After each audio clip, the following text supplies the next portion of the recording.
Timor Oriental es uno de los lugares más imprevisibles del planeta.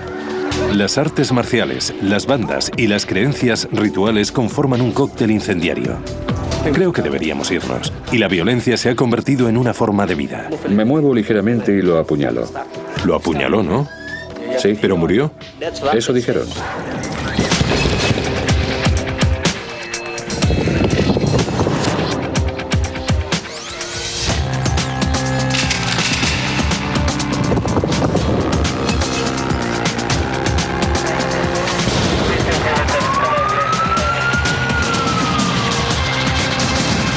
Bandas criminales del mundo.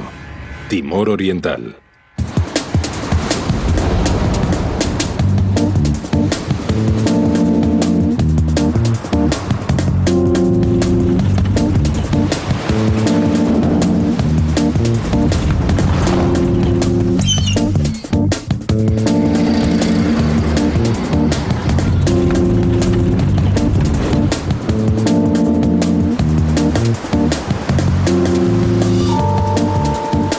Este país cuenta con todos los ingredientes propios de un destino turístico.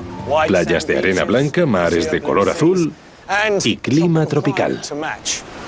Sin embargo, hay problemas en el paraíso. Se dice que una quinta parte de la población pertenece a una banda y la violencia es endémica. En esta cultura tribal profundamente religiosa, las bandas suponen un problema cuya gravedad supera todo lo que he visto en mis viajes.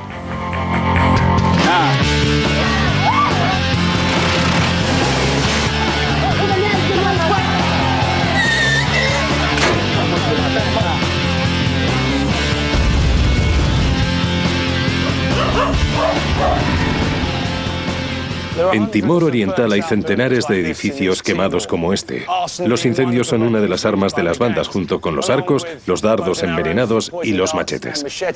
Aunque puedan parecer instrumentos medievales, los hospitales y los cementerios locales corroboran su eficacia.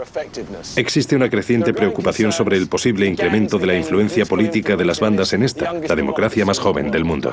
Así pues, he venido hasta aquí para descubrir cuánto poder esgrimen realmente.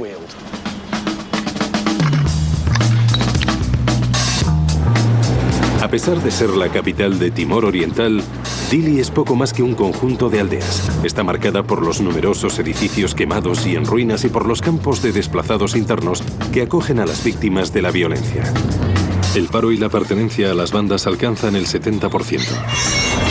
Las calles están repletas de vehículos de Naciones Unidas, grafitis de las bandas y soldados extranjeros. La situación es tan grave que el gobierno tuvo que solicitar ayuda internacional para hacer frente a estos problemas y a las bandas que los provocan.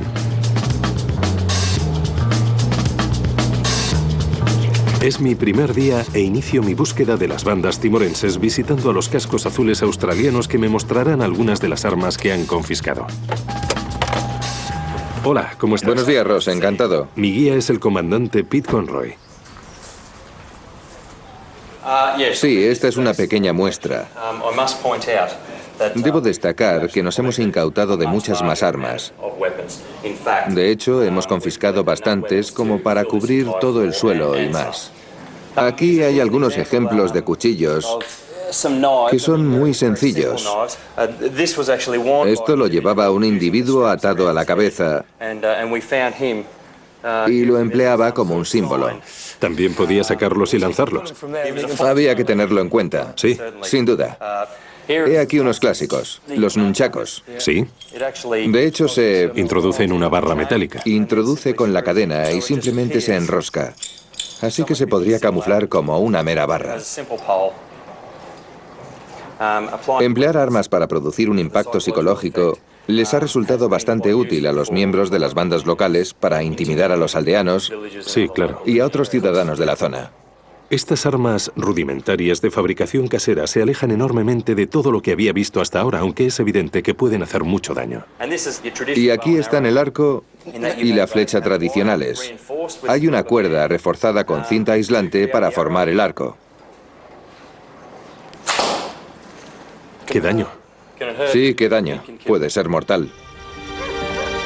Me han contado que es más fácil ponerse en contacto con las bandas si se intenta de noche. Por ello acompaño a la unidad del comandante Conroy en su patrulla nocturna.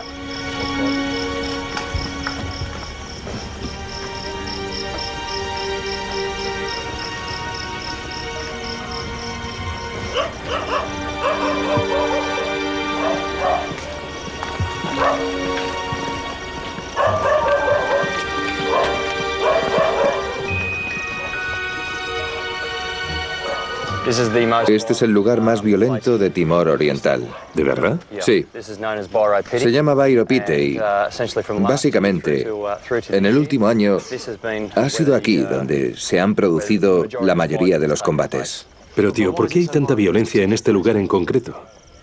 Por la cercanía entre las dos bandas. Es del todo imprevisible. Ahora hay calma, pero basta con que un par de personas hagan lo que no deben Salta la chispa, ¿no? para que todo vuelva a estallar. Casas en llamas, individuos lanzándose dardos, peleas con piedras, cualquier cosa que se te ocurra, la hacen. Aquí las bandas más típicas son 77 y PSHT, son las dos mayores. ¿Por qué se tienen tanta manía? Por lo que sabemos, se trata solo del control. Es todo lo que buscan. Desean poder. Sí, ¿Y son capaces de pelear o matar para conseguirlo? exacto.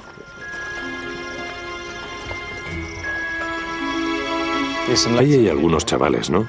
Sí. ¿Pertenecen a alguna banda? Sí, es lo más probable. Buenas noches.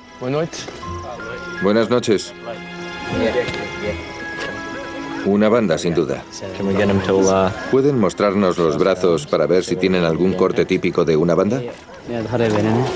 Buscáis tatuajes o marcas característicos de las bandas, ¿no? Sí. Los de 77 llevan una serie de marcas en los brazos, tanto en el antebrazo como en los bíceps. También llevan en el pecho y en la espalda. Nada en el brazo. En esta ocasión, los australianos no hallaron signos evidentes de pertenencia a bandas, pero en Timor Oriental, incluso los que no están afiliados tienen un alias. 00. Hay miembros en todas las aldeas, pero hay numerosos 00 que están a favor de que una banda en concreto controle el pueblo. Muchos no son miembros de pleno derecho, pero combaten, o si no, sufrirán represalias. Pero no es eso... Les quemarán la casa si dicen, no, no quiero tener nada que ver con vosotros. Aunque en las calles se notaba la tensión, me parecía que los australianos tenían la situación controlada. En cualquier caso, a la mañana siguiente me pude hacer una idea más exacta del enemigo de las fuerzas de paz. Se está produciendo un altercado. Los lugareños están apedreando a las fuerzas de Naciones Unidas. Intentaremos llegar al lugar y averiguar exactamente lo que sucede. Gente con pistolas. No parecen alegrarse mucho de vernos. Hay mucha presencia policial. Acaban de detener a un muchacho, se lo están llevando en este coche que pasa. Básicamente esos chicos han salido a la calle y se han puesto a lanzar piedras al vehículo de Naciones Unidas. Claro, se han retirado y han pedido refuerzos. Cuando estos han aparecido, los muchachos se han ido hacia allí y han dejado de lanzar piedras, así que ahora la cosa está un poco en punto muerto. El incidente me ofreció una perspectiva de la vida en Timor Oriental, pero para entender totalmente el país y el motivo de la presencia de tropas de paz extranjeras en las calles hay que comprender su historia de violencia. La isla de Timor se sitúa entre dos de las superpotencias de la región, Indonesia y Australia. Mientras que la zona occidental pertenece a Indonesia, la oriental fue colonia portuguesa durante 4 siglos. Cuando los portugueses se retiraron en 1975, los indonesios invadieron el territorio y dieron inicio a un conflicto de 24 años que se cobró unas 250.000 víctimas mortales timorenses y 10.000 indonesias.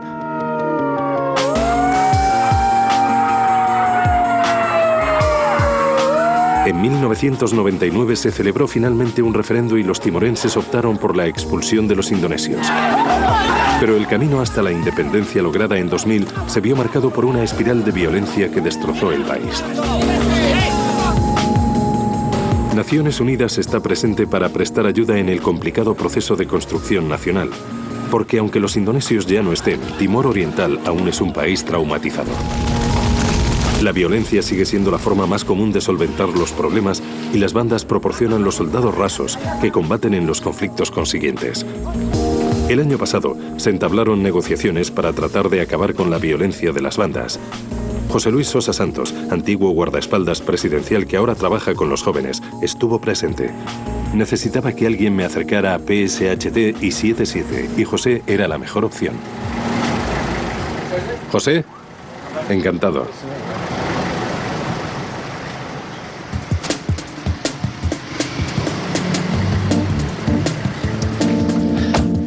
Gracias por recibirme, amigo. Lo valoro enormemente. Tenía gran interés en conocer las raíces de la cultura de bandas timorense. Los lugareños están muy orgullosos de proceder de una cultura guerrera. Si analizamos toda la historia, es el pedazo de identidad que aún conservan. Es que son guerreros. Que son guerreros, que son una raza combativa contra viento y marea. Y lo que sucede con las bandas es principalmente la corrupción de esa cultura guerrera, de todo ese orgullo, de todo ese honor, de toda esa historia. ¿Qué nivel de organización tienen aquí las bandas? Controlan los juegos de azar, supongo que gran parte de la prostitución, las mafias de los mercados, La protección. los pactos de protección. Cuando te das cuenta tienes 37.000 militantes. PSHT cuenta con 31.000 miembros, 7-7 con unos 10-12.000. Atendiendo a las cifras, Empieza a ser más del 10 o el 15% de la población activa involucrada en bandas. en bandas. Jóvenes metidos en bandas. En bandas. Por ejemplo, mira el graffiti del corazón de PSHT. Es una organización de artes marciales indonesia, pero también tiene presencia en Inglaterra. Me han hablado de ella. De hecho, he estado en un lugar donde la practican. Pencak Silat.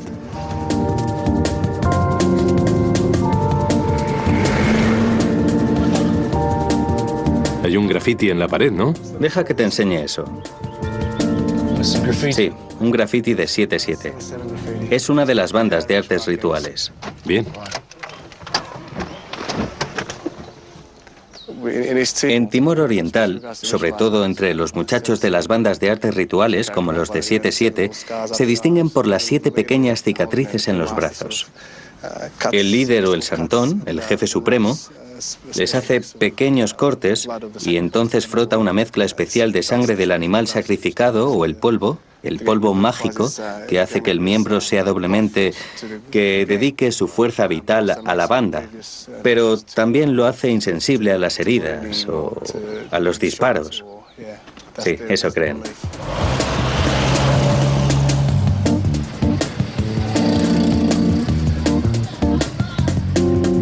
José, ¿piensas que podrías presentarme a algunos de esos chicos? ¿Sí podría conocerlos y hablar con ellos? Sí, no debería haber problema, no debería. Es decir, son muchachos que sienten un gran orgullo respecto a su organización y a su historia, así que... ¿Están dispuestos a hablar? Están dispuestos a hablar y contar su versión de la historia. Porque se enorgullecen. Eso mismo.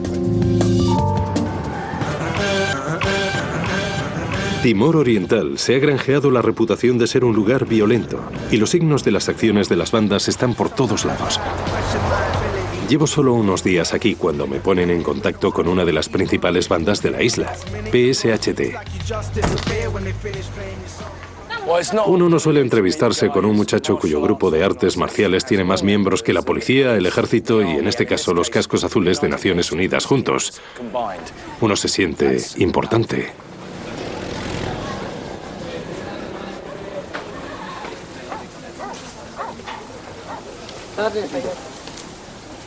Fortasio, buen día. Buen día. Adelante. Gracias. Fortasio de Jesús Maya de Andrade lidera unos 31.000 seguidores del arte marcial Pencak Silat. Sus raíces indonesias han dado lugar a sospechas y acusaciones de colaboración con los antiguos ocupantes. Pero eso no ha impedido que PSHT se convierta en uno de los grupos más poderosos e influyentes del país.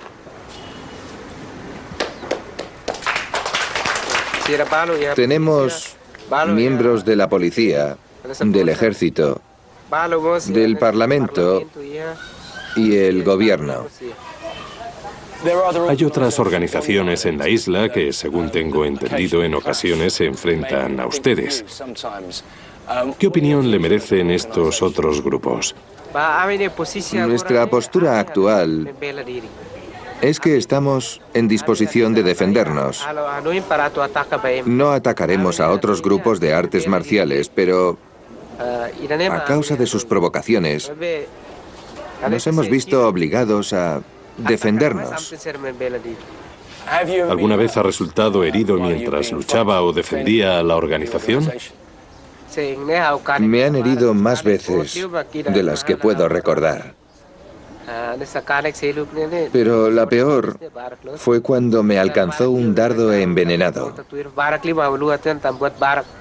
Fue cuando nos enfrentábamos a otros grupos de artes marciales.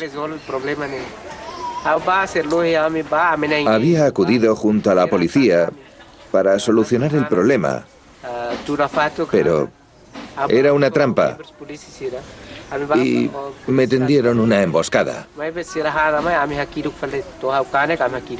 ¿Le importaría mostrarme la herida que le dejó la flecha?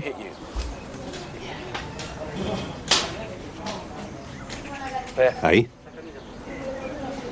Es la cicatriz que le dejó la flecha. Y aquí arriba hay otra. ¿Cómo se la hizo? Me apuñalaron.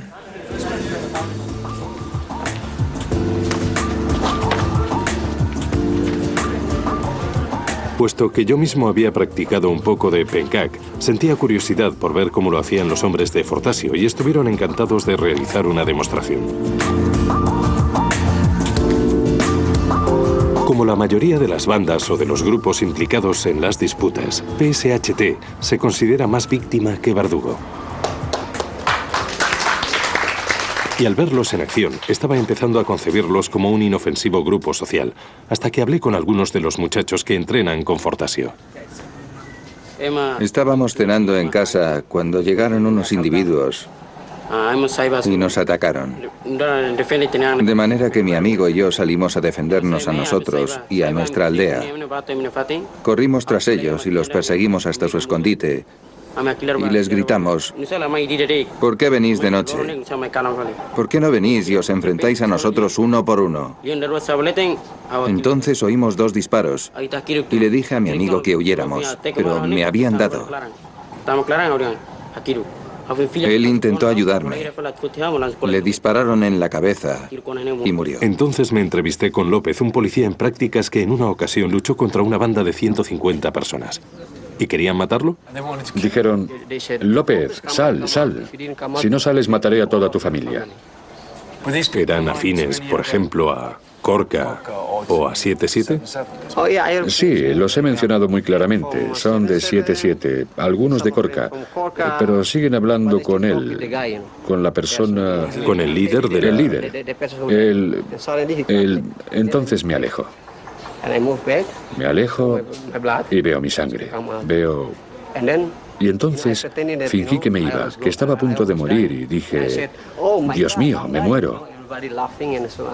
Todo el mundo se reía y esas cosas, y así pierden el control, y yo me moví. Dije: no, marchaos. Y entonces quieren atacarme por segunda vez, porque se movió así. Y yo simplemente me muevo ligeramente y lo apuñalo. Lo apuñaló, ¿no? Sí. ¿Qué le pasó? ¿Murió el chico al que apuñaló? Eso creo. Pero le contaron lo ocurrido a... Pero solo recuerdo que le di una vez. Sí, pero ¿murió? Eso creo. No lo sabe. ¿Lo sabe la policía? Sí, hubo una reunión especial en la que yo era el asesino del chico. Ah, lo mató. ¿Así que murió? Eso dijeron. Eso dijeron. Esa era su sospecha. Ahora, ¿cómo tiene el brazo? ¿Está mal? ¿Puedo echarle una ojeada? Sí. Pero no le han hecho abandonar el pencak. Sigue practicando pencak, ¿no es así? No, aún no. Sí, es un buen... Le dio de lleno, ¿no? Sí, es muy bueno. Me quería matar. Lo quería matar, sí. Sí.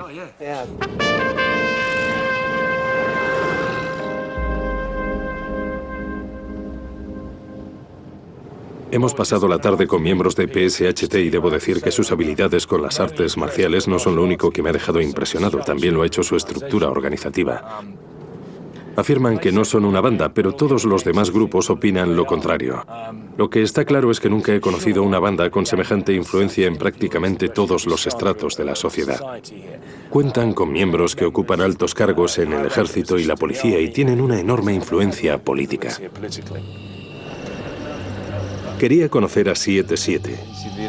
Esa noche me cité con miembros de la Guardia Nacional Republicana o GNR de Portugal, la antigua potencia colonial. Aquí disfrutan del respeto de la calle y estaban en una magnífica situación para acercarme a la esquiva banda de artes rituales que se erige como enemigo acérrimo de PSHT. La primera parada de la noche se produjo en un campo de desplazados internos próximo a nuestro hotel. Es bien sabido que los campos son un foco problemático y suponen una fuente de mano de obra para las bandas. La policía local ha hecho acto de presencia y ahora también ha aparecido la GNR. Han desistido, dejan que los hombres de la GNR vayan y hagan lo que sea.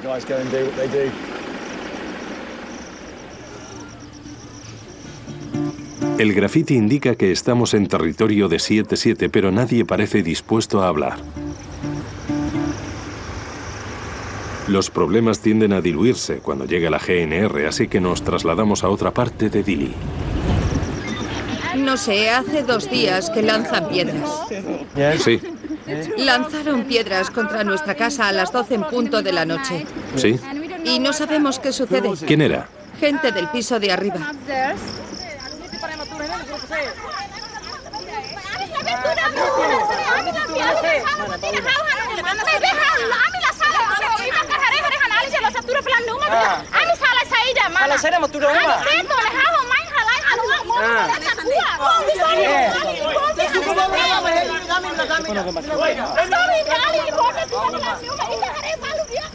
La mujer a la que quizás acabáis de oír gritar y despotricar estaba hablando conmigo hace menos de 40 segundos en un inglés muy claro, de forma muy concisa. En cuanto ha visto a aquellos a los que considera responsables del lanzamiento de piedras contra su casa, se ha vuelto loca. Y su histerismo era contagioso. Los hombres también se han involucrado. Muchos de esos chavales vestían camisetas de Aquí Jazz, que sabemos que es una banda de la zona. Han negado que formen parte de un grupo, pero estén o no relacionadas con las bandas, se ve lo rápido que pueden cambiar aquí las cosas. Un segundo reina la paz, al siguiente la histeria. Los muchachos se suelen ver obligados a entrar en las bandas para protegerse. José me llevó hasta la sede de un proyecto que él mismo había iniciado para ayudar a los niños a evitar la vida de las bandas. ¿De dónde son estos niños? De Timor Oriental, es decir... En cierto modo son miembros potenciales de las bandas, ¿no es así? Son antiguos miembros. ¿En serio? Sí. La historia de José, por ejemplo. José es un chaval al que profeso un profundo respeto. Era miembro del PSHT y dijo, no quiero pertenecer a ningún grupo. Salió, lo persiguieron, aún está perseguido. ¿Por haberse ido? Sí. Pero una vez estás dentro... No podía. Una vez estás dentro, estás dentro. Esto es lo que usaban para protegerse. Muy bien. Es un Ramba Ambon. Madre mía. Muy bien. Nos dispararon con esto. Es una hoja, claro, con un gancho. Sí. De manera que cuando entra no se puede sacar. Es un arpón. Es un arpón, uno de estos. Ah, sí. Justo ahí. José era otra víctima del estado de las viejas armas que abundan en esta guerra de aspecto anticuado. Quería saber más sobre esa combinación de honda y dardo que parecía ser el arma preferida del lugar. Creo que Mauricio ha podido encontrar a alguien que nos mostrará cómo se fabrican estos dardos y ondas. Poseer o fabricar uno es motivo de arresto.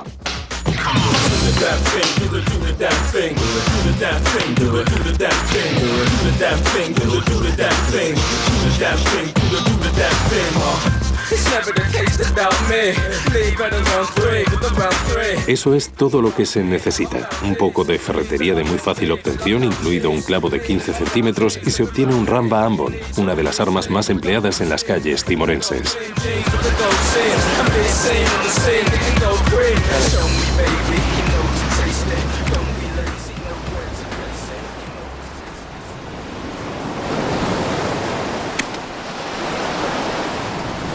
Ha entrado por aquí y está claro que la ha atravesado de lleno. En la línea de tiro tenemos a Kem. Kem de Essex. Intentaré darle a esa de ahí.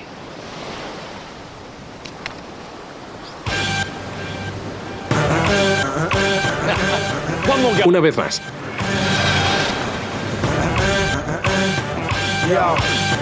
Sometimes I have to question my ability. Is it really worth pursuing a career with no stability? 1 minute you're here, next minute you're gone. It's like you just disappear when they finish playing. Mi primer domingo en Timor Oriental, el día en el que los timorenses muestran la otra vertiente de su carácter. A pesar de la violencia, se trata de un país profundamente religioso. Todas las bandas aseguran tener a Dios de su parte, y el catolicismo ejerce una enorme influencia en la vida local. Los domingos por la mañana el 70% de los ciudadanos van a la iglesia. Y los domingos por la tarde miles más acuden a lugares como este con metas menos espirituales. Because I wanna be a soldier. Las apuestas son una parte importante de la cultura autóctona y las peleas de gallos son un deporte que mueve grandes cantidades de dinero con centenares de dólares cambiando de mano según el potencial pugilístico de los gallos.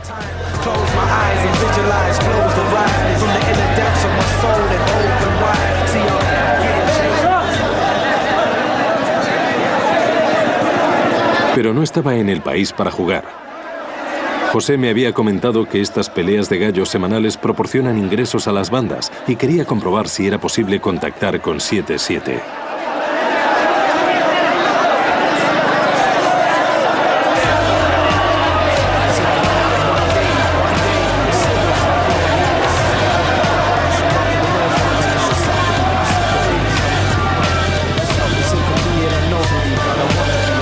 El tatuaje de ese muchacho me indicó que habíamos acudido al lugar adecuado.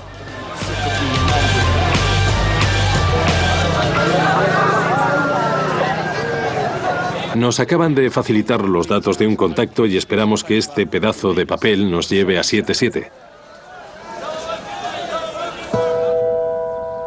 2 días después, fui al cementerio de Santa Cruz para reunirme con un hombre de 77.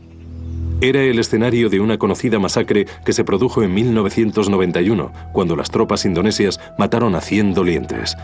Cuando los partidarios de 77 aseguraron que su pertenencia a esta banda de artes rituales les había salvado la vida, nació una leyenda en torno al grupo. Mi contacto, Mr. January, es un miembro de 77 que sobrevivió al incidente. Estaba ahí arriba, cuando de repente llegó el ejército indonesio. Me dispararon y me desplomé. Con el pánico me pisotearon y estuve inconsciente durante unos 30 minutos. Soñé que un anciano vestido de blanco, con una larga barba blanca, me sujetaba. Entonces el hombre desapareció y me desperté e intenté alejarme de los soldados indonesios y unirme a mis amigos. ¿Crees que a causa de tu pertenencia a la banda y de la espiritualidad que se le asocia sobreviviste al ataque? Por supuesto, creo que esa es la razón por la que sigo vivo. Pero como ser humano, primero creo en Dios y luego en los espíritus de nuestros ancestros. Pero sé que sin 77 estaría muerto. ¿Te importaría enseñarme dónde te dispararon, por favor? Aquí, ¿no? Sí. Se ve el agujero. Entró por ahí. Entiendo que te creas invencible.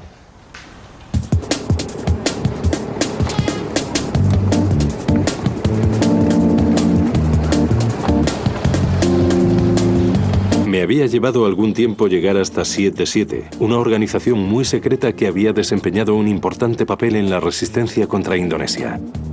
Pero a través de Mr. January me puse en contacto con el presidente del grupo.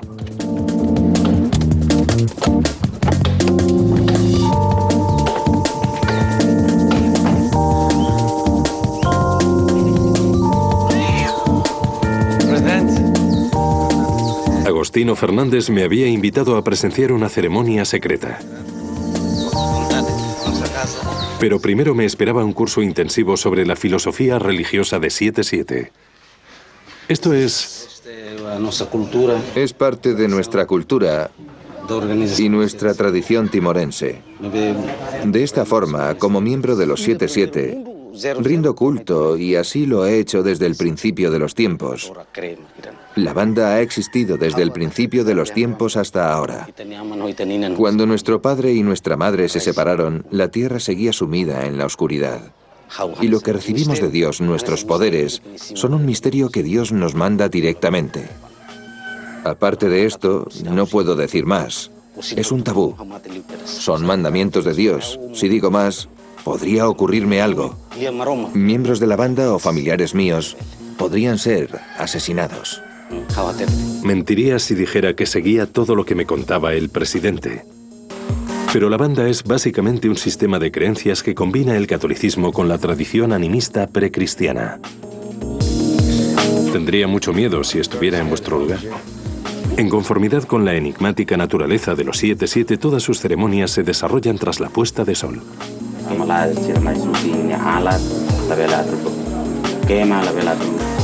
Palo de filmagem vai passar mais level tudo.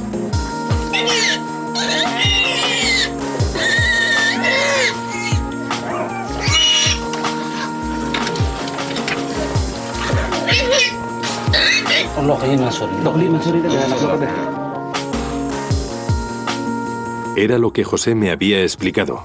El polvo mágico, el sacrificio y los 7 cortes para unir la fuerza vital de Mr. January a 7-7. Es la primera vez que esta ceremonia se muestra en televisión.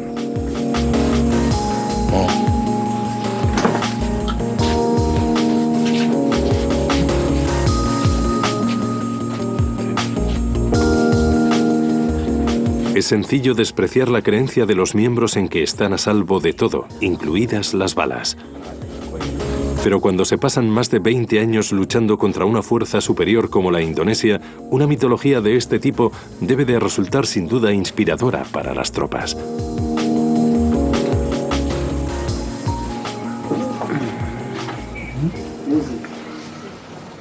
Al igual que PSHT, 7-7 alega no ser más que un cuerpo de defensa contra las embestidas de sus rivales.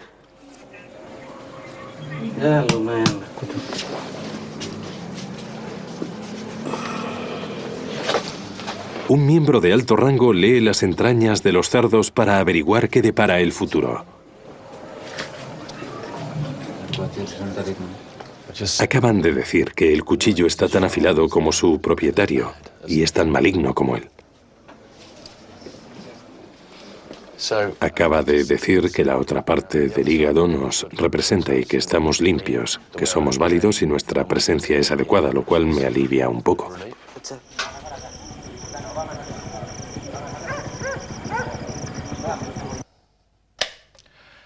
Este es un país muy religioso. Desde la infancia también se inculca a los niños la creencia en los espíritus y fantasmas, así que no es de extrañar que exista una banda que cree tanto en el animismo como en el catolicismo. Dicho esto, que me hagan cortes en el brazo y me los froten con barro sagrado y que se lean las entrañas de un cerdo son cosas que no me convencerían para que me hicieran 9 marcas en el pecho. Aquí los rumores tardan poco en convertirse en hechos. Si una banda con 30.000 miembros se cree invencible, es una fuerza que se debe tener en cuenta. Llevaba más de una semana en Timor Oriental y me estaba acostumbrando a la volatilidad de la vida local. Me dirigí al hospital de Dili. Nuestro colega Mauricio había oído hablar de un hombre que acabó ingresado tras recibir una paliza durante el ataque de una banda. ¿Sabe por qué lo atacaron? No lo sabe. ¿Sabe cuántas personas lo atacaron? Dice que eran muchos. Este es el señor Duarte. Le están tapando la herida. Tuvieron que sacarle el dardo. ¿Lo tenía dentro o lo sacaron? Tuvieron que intervenirlo para extraer el dardo.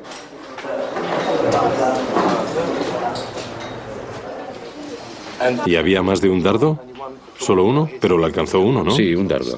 ¿Y piedras? Y piedras en el lado izquierdo de su cara. En el lado izquierdo de la cara. Y entonces... Dices que tiene la mandíbula totalmente rota, por eso se la han unido, para que no pueda moverla, para inmovilizarla, ¿no? Sí. Así que lo dieron por muerto, ¿verdad? Sí. Pensaban que lo habían matado. Pensaban que lo habían matado y lo dejaron allí. Es muy afortunado, porque podría haber muerto desangrado, ¿no es así? Espero, deséale que se recupere, ¿vale? Dile que espero que se recupere rápidamente. Nadie quería confesar el motivo de la paliza a Duarte, pero me percaté de que la temperatura en las calles se había incrementado a la par que se caldeaba el clima político. La política en Timor Oriental es complicada y las bandas están muy implicadas. Me habían dicho que se trataba de un juego de poder y la influencia política era el último objetivo.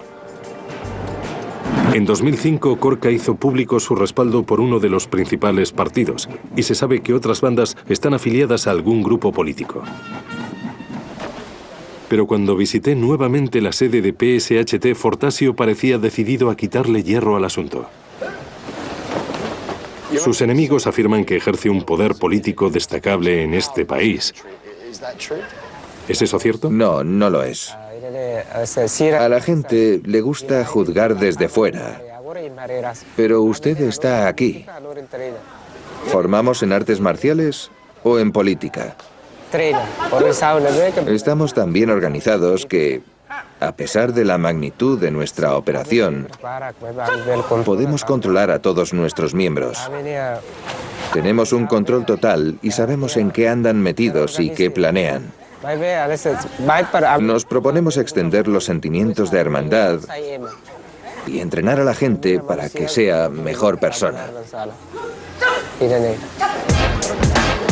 Me estaba acostumbrando a que los miembros de las bandas hicieran hincapié en la naturaleza pacífica de sus organizaciones. Pero lo cierto es que Fortasio está a la cabeza de PSHT porque el verdadero cabecilla está en la cárcel por posesión de armas. Tras su detención, los miembros de 7-7 destrozaron las oficinas de PSHT.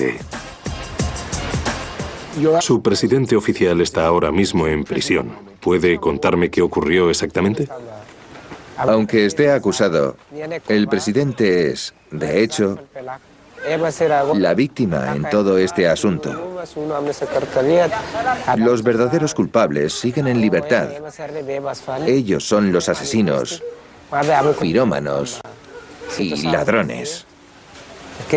Entendemos que algo así ocurra porque corren tiempos de crisis. La ley y el orden se han desmoronado. Pero cuando la situación mejore, los llevaremos ante la justicia. Sabemos quiénes son y hemos informado a la policía. Mi estancia en la isla llegaba a su fin, y para saber más sobre la influencia política de las bandas, decidí reunirme nuevamente con José. Forma parte de toda la belleza supongo que nos enfrentamos a las redes criminales clandestinas y uno se enfrenta a organizaciones que pueden penetrar en los niveles de la sociedad. El año pasado las bandas estuvieron involucradas básicamente en las negociaciones políticas sobre la estabilización.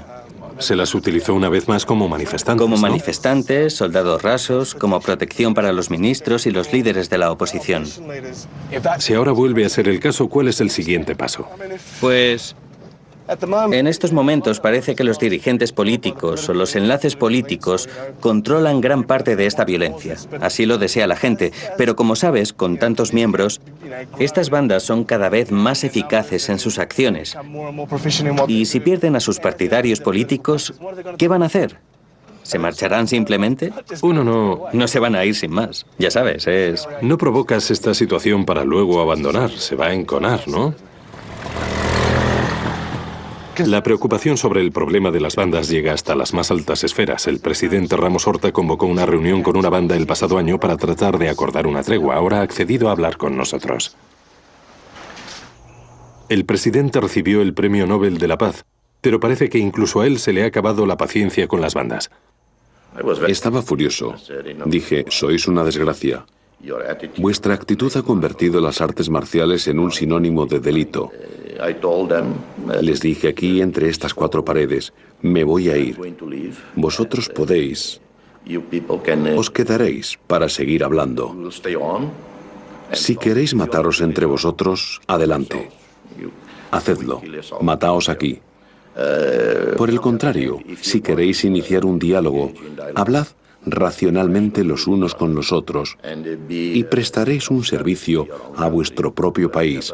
Tenéis una oportunidad, volveré en unas horas. O bien me encontraré con algunos de vosotros muertos, o bien habréis alcanzado algún acuerdo. Me dijeron que, cuando me fui, empezaron a hablar y se pusieron a llorar. Estaban avergonzados. Entonces firmaron el documento que conoce. Hasta hoy, algunos han tratado de comportarse, pero de los 7 grupos que firmaron el documento, algunos empezaron a violar lo que habían firmado al cabo de pocas horas o 3 días después. ¿Cuánta influencia política cree que tienen estas bandas o movimientos o grupos de artes marciales en el país? ¿Es algo que le preocupe? No tienen una influencia política como tal. Uno de los principales grupos de artes marciales, Corca, respalda oficialmente al mayor partido político del país. Pero Este grupo en concreto es uno de los que se han reunido conmigo y en muchos de nuestros encuentros he sido muy duro, muy firme con ellos y se han comportado. Cuando el gobierno esté en disposición de dar un impulso real a la economía, con grandes inversiones y pueda propagar la riqueza en la ciudad, sobre todo mediante la reconstrucción de viviendas para los pobres, muchos de estos individuos se irán disolviendo gradualmente entre las masas.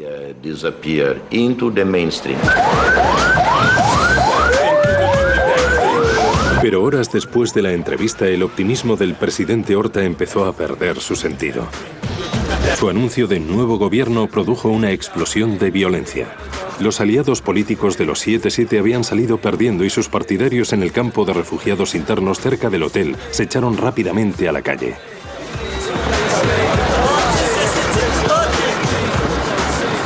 Los hombres a mi derecha son los que han estado lanzando piedras y quemando neumáticos. El ejército se acaba de acercar. El ejército neozelandés y la GNR han retirado los neumáticos, pero quieren seguir, como veis. No les agrada en exceso que los grabemos. Es exactamente lo que nos han contado desde que llegamos y aquí resulta muy sencillo sentirse seguro. La gente es muy amable. Se alegran mucho de verte, sonríen y entonces algo, una minucia o en este caso algo importante, el nombramiento de un primer ministro, ha desencadenado la violencia. Como he dicho, han retirado los neumáticos. Veremos si la cosa va a más. Pero aquí todo el mundo dice que va a ser una noche muy larga y que la chispa saltará espontáneamente en distintos lugares de Dili en las próximas 24 horas.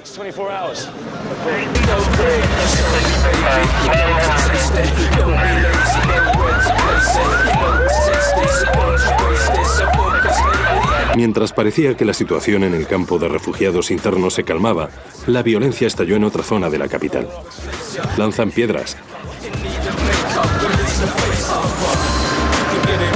Hola, amigo, ¿estás bien? Sí, esperad ahí o os van a... ¿En serio? ¿Tan grave es? Iremos con cuidado. Una vez más, los cascos azules armados hasta los dientes y los manifestantes jugaban al gato y al ratón.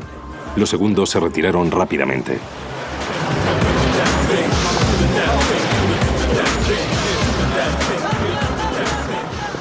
Estamos delante de todo. Han empleado gas lacrimógeno. El viento ha cambiado, así que nos han gaseado. Todos los que no tienen máscaras antigas están desistiendo y regresan por aquí.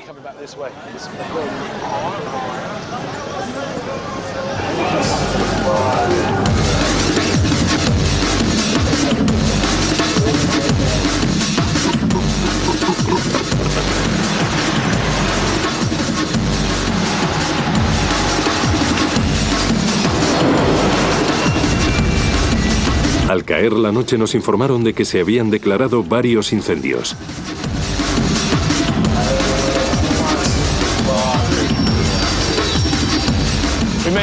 Antes hemos mencionado cómo las bandas y los ciudadanos descontentos provocan incendios en este país. Aquí se guardaban muchos de los registros nacionales y en estos momentos el lugar ya no existe. Creo que deberíamos irnos.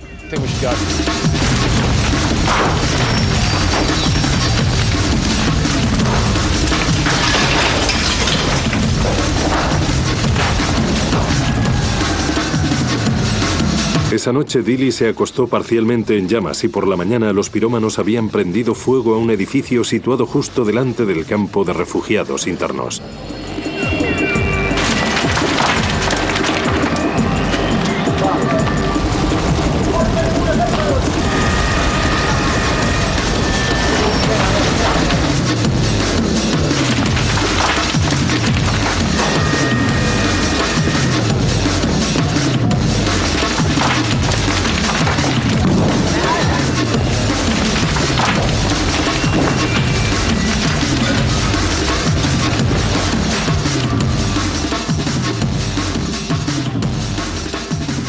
Cuando los ocupantes indonesios construyeron la estatua de Cristo Rey en 1995, fueron muchos los timorenses que afirmaron que Jesús miraba hacia el mar porque no podía soportar la visión de lo que sucedía en Timor Oriental.